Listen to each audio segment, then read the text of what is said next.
Good morning.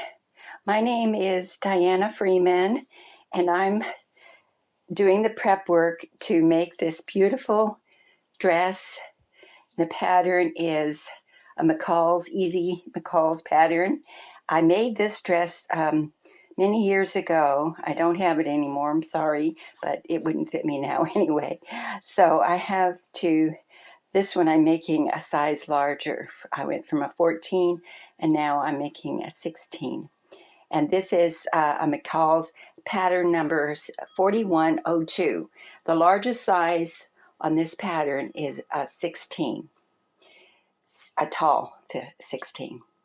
I'm not that tall, but I'm not that short either. So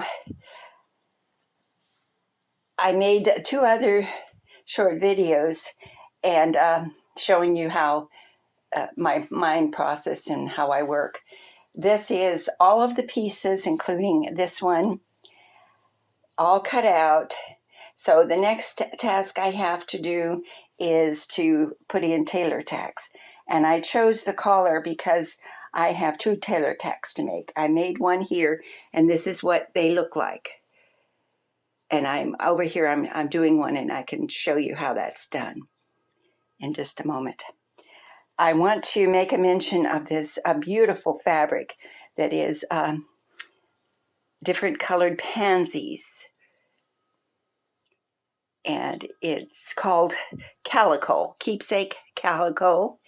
And this fabric is designed exclusively for Joann, and that's a craft shop, and cloth. They sell cloth there, and it's 100% cotton, lightweight, perfect for the summer, and of course, the rest of the spring as soon as I can get it done and make sure it fits right.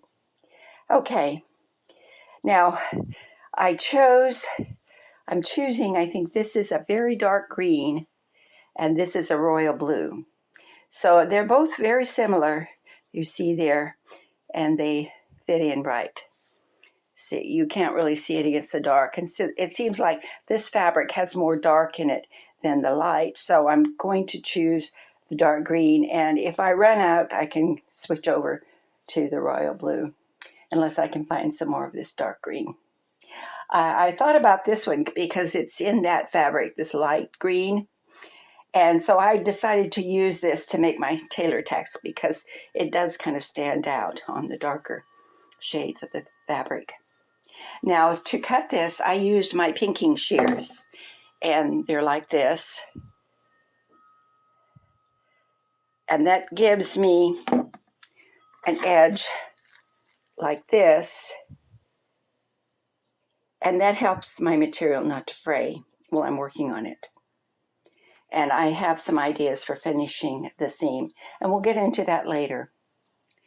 Now this is the collar, and I have already made, there's only 2 dots. These things over here are part of the pins, so I won't, so that those are marking dots, and I make tailor tacks for those.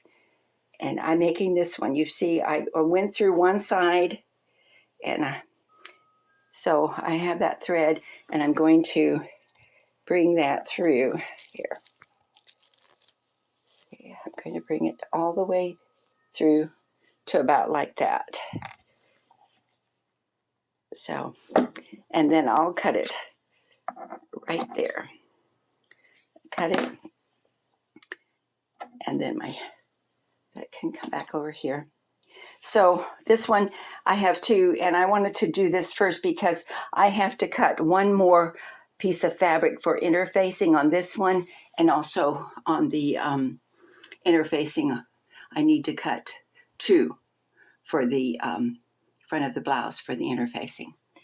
And this is the fabric I'm going to use. This is very lightweight, and it will kind of stiffen the collar and the interfacing, where the buttons are going to be on one side and the buttonholes on the other. And just to show you, I have this many scraps, and this right here is left over. That is 1/2 inch shy of 3/4 of a yard. And so I can use that, and maybe if I have to use some of that too, to make something for one of my granddaughters. I have a 4-year-old and a newborn granddaughter by my youngest son. So, and his wife, of course. So I will save that, and this, I may need pieces of it for the collars or something. So I will save that. And then I got this pattern. It was offered by Woman's Day magazine. So I apt for it, and they sent it to me for free.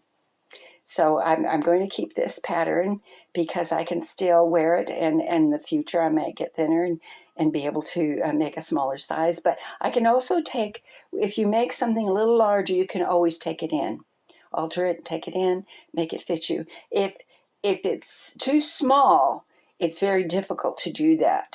So it's good to make your clothes a little bit looser to give you that leeway. And you can always take it in if you lose too much weight. Okay, and so here I go. And this is the other pair of scissors. I use these to cut the diamond. That's a marking, another marking.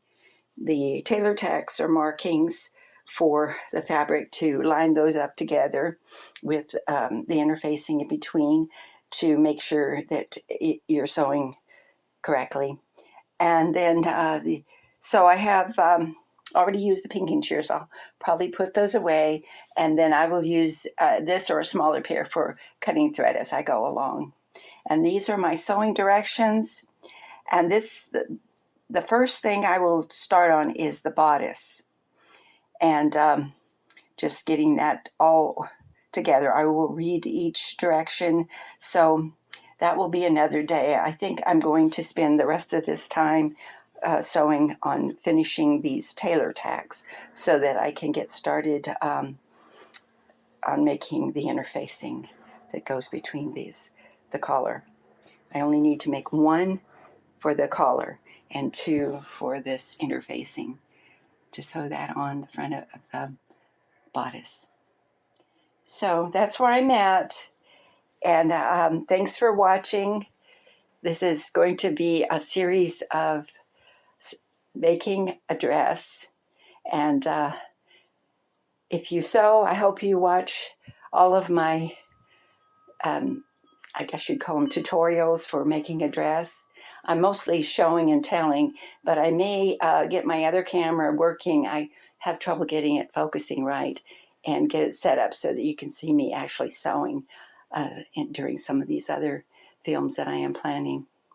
Well, you have a wonderful day. Now, it's good to have something to occupy your mind on during these troubled times ahead. And